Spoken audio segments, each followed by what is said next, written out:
এটা আপনাদের সামনে কী নিয়ে হাজির হয়েছি বলুন তো? দেখে নিশ্চয়ই আপনারা চিনতে পারছেন। নমস্কার বন্ধুরা, আশা করি আপনারা সবাই ভালো আছেন। আজ বানাবো আমি আমের আচার। হ্যাঁ বন্ধুরা, এই যে দেখুন নিয়ে নিয়েছি তার জন্য কত আম, আর এই আমগুলো দিয়েই আজ বানাবো আমের আচার। তো খুব সহজেই বানাবো।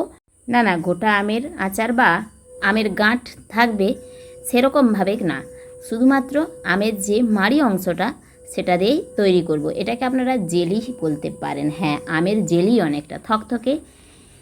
তো খুব সহজেই কিন্তু বানিয়ে নেব এই আমের জেলিটি। আমি জানি আপনারা অনেকেই এরকমভাবে আচার বানিয়ে থাকেন, তবে এই যে আচারটা বানানো এটা আমি শিখেছিলাম খুব ছোটোবেলায় আমার দিদার কাছে।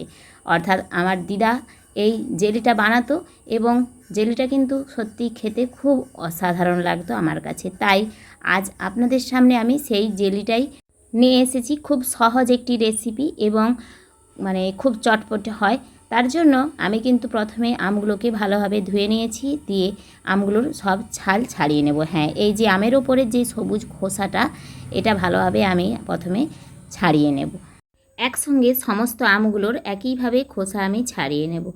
এই যে খোসাটা ছাড়াবো, এই খোসাটা ছাড়িয়ে কিন্তু বেশিক্ষণ রাখবো না, তাহলে কিন্তু আমগুলো কালো হয়ে যায়। হ্যাঁ, আমি একটা জিনিস লক্ষ্য করে দেখেছি, যেসব জিনিসে প্রচুর পরিমাণে আয়রন রয়েছে, যেসব সবজি বলুন বা ফল, সেগুলো কাটার পর কিন্তু বঁটিটাও কালো হয়ে যায়, আমাদের হাতটাও কালো হয়ে যায় এবং সেই ফলটি বা সবজিটিও কিন্তু কালো হয়ে যায়। ওই যে আমটা দেখালাম আপনাদের, এরকমভাবে প্রতিটি আম ছাড়িয়ে আমি ভালোভাবে ধুয়ে নিয়েছি। তারপর আমগুলোকে এভাবে একটি চিপারের মধ্যে কুড়ে নিচ্ছি। এই যে দেখুন, এভাবে কিন্তু কুড়ে নিতে হবে। এর মাঝে আরেকটা কথা আপনাদের বলি, তখনকারের দিনে তো এই জিনিসটা ছিল না, কারণ এটা আমার খুব ছোটোবেলার একটি ঘটনা।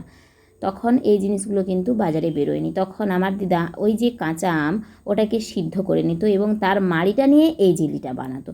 আর আমি সেই পদ্ধতিটাকে একটু আলাদাভাবে করে নিচ্ছি। অর্থাৎ আমি আমটাকে সেদ্ধ না করে ওই কাঁচা আমটা কুড়ে নিয়েছি।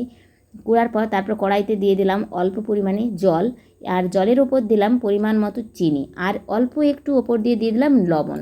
কারণ যখন আমরা এই জেলিটা বানাবো, যে কোনো খাবারে যদি না পরিমাণ মতো লবণ দেওয়া হয় তাহলে তার স্বাদ আসে না, তাই সেই জন্য দিলাম লবণ। এবার দেখুন চিনিটা হালকা গলে গিয়েছে, এবার ওর ওপর দিয়ে দেবো ওই কুড়া রাখা আমগুলো। হ্যাঁ বন্ধুরা, এইটাই হচ্ছে সহজ পদ্ধতি। এরকম সহজেই আপনি বানিয়ে নিতে পারেন। দেখুন, আর কিচ্ছু না। এবার এটাকে আপনি ততক্ষণ পর্যন্ত এভাবে ঘাঁটতে থাকবেন যতক্ষণ পর্যন্ত না চিনিগুলো গলে যায় এবং আমটার গায়ে একটু চটচটে ভাব হয়ে যায়, অর্থাৎ আঠালো আঠালো ভাবটা হয়ে যায়। এবার আপনারা একটু বেশি পরিমাণে চিনি দিলে এই জেলিটা আপনারা কিন্তু সারা বছর রেখে খেতে পারবেন।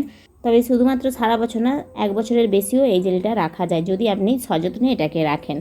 এবার ওই যে ওটা একটু আঠালো আঠালো হয়ে গেলে আমি কিন্তু এবার এর ওপর দেবো শুধুমাত্র কয়েকটি এলাচটা একটু হালকা করে ছিলে থেঁতে নিয়েছি। হ্যাঁ, এই যে একটু একটু থিতে নিতে হবে, দিয়ে এলাচটা দিয়ে আমি একটু এটাকে নেড়ে চেড়ে নেবো। আর কিছুই না, খুব সহজেই দেখিয়ে দিলাম। দেখুন, একটি ছোট্ট রেসিপি এবং এটা খেতে অসাধারণ। এটা শুধু আম না, আপনারা আনারসেও করতে পারেন। আমি কিন্তু আনারসেও এভাবে একই পদ্ধতি অবলম্বন করে আনারসের জেলিও বানিয়ে থাকি। এটাকে বলা হয় জেলি। হ্যাঁ, আমের জেলি, আনারসের জেলি আপনারা যে কোনো ফলে এভাবে তৈরি করে নিতে পারেন খুব সহজেই। দেখুন, এই যে এরকম হয়ে গেছে, এরকম আঠালো আঠালোভাবে করতে হবে। এবারে এটা দেখুন ঠান্ডা হয়ে গেলে আপনারা একটা জারের মধ্যে ভরে রেখে দেবেন এবং বিশ্বাস করুন এটা এভাবেই রেখে দিলে আপনারা অনেক দিন কিন্তু সংরক্ষণ করে রাখতে পারবেন। তো বন্ধুরা, আশা করি আমার এই ছোট্ট ভিডিওটি আপনাদের অবশ্যই ভালো লেগে থাকবে। যদি ভালো লেগে থাকে লাইক কমেন্ট শেয়ার করবেন, আমার চ্যানেলটিকে সাবস্ক্রাইব করে আমার পাশে থাকবেন।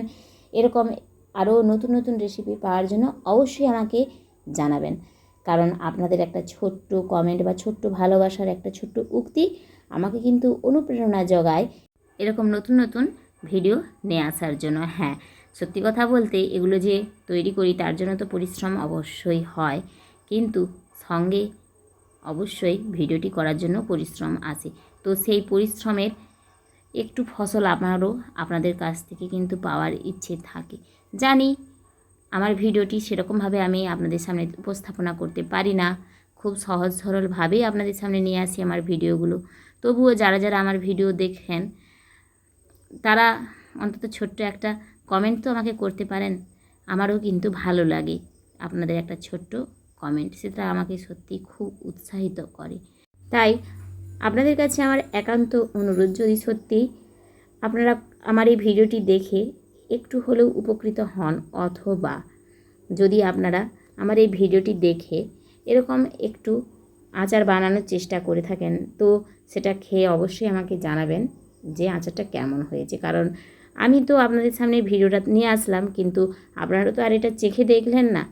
তো নিজেরা বানিয়ে খেয়ে দেখতে পারেন যে কেমন লাগছে, তারপর তো আপনারা প্রমাণ পাবেন। কারণ যতক্ষণ না আপনি নিজের জিভে সেই স্বাদ গ্রহণ করছেন, ততক্ষণ তো তার স্বাদ পাওয়া মুশকিল। হ্যাঁ, চলুন, আমের আচার তো কমপ্লিট। এবার আমার গাছগুলোর সঙ্গে একটু আপনাদের পরিচয় করিয়ে দিই।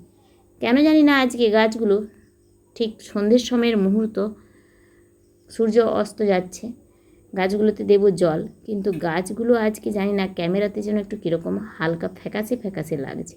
আমিও বুঝে উঠতে পারছি না এর কারণটা। এটা দেখুন, কি মাদার অফ থাউজেন্ড না কি গাছটা অসাধারণ একটা রূপ নিয়েছিল, আর দেখতেও দারুণ ছিল। ওর ছোট ছোট পাতাতেই এসেছে কত নতুন চারা।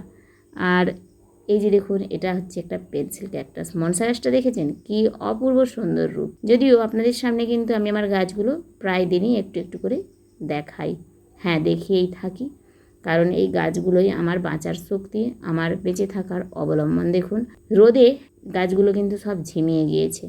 আজকে প্রচণ্ড পরিমাণে রোদ বেরিয়েছে, আর দুপুরে গাছে জল দেওয়া হয়নি। যদিও এখন বর্ষাকাল, তার মাঝে এই যে 2-3 দিন বৃষ্টি হলো না, তাতেই দেখছি গাছগুলো ঝিমিয়ে যাচ্ছে। হ্যাঁ, এই এক সমস্যা। অতিরিক্ত বৃষ্টির সময় জলে গাছ নষ্ট হয়ে যায়, আবার একদিন যদি না বৃষ্টি হয়, তাহলে আবার ছোট ছোট টব সেহেতু গাছের গোড়ায় জল থাকে না, গাছগুলো আবার ঝিমিয়ে যায়। তো এখন আমি আমার প্রত্যেকটি গাছে জল দিয়ে দেব, এবং আপনাদের বলবো আপনারাও চাইলে দু একটা গাছ অবশ্যই লাগান। আর এই গাছগুলোই জল দিয়ে তারপর যাব ছাদ বাগানে, আমার ছাদে যে টুকটাক গাছ রয়েছে সেগুলোতে জল দিতে। আজকের মতো আমার ভিডিওটি এখানেই শেষ করছি। আজ আসি, টাটা।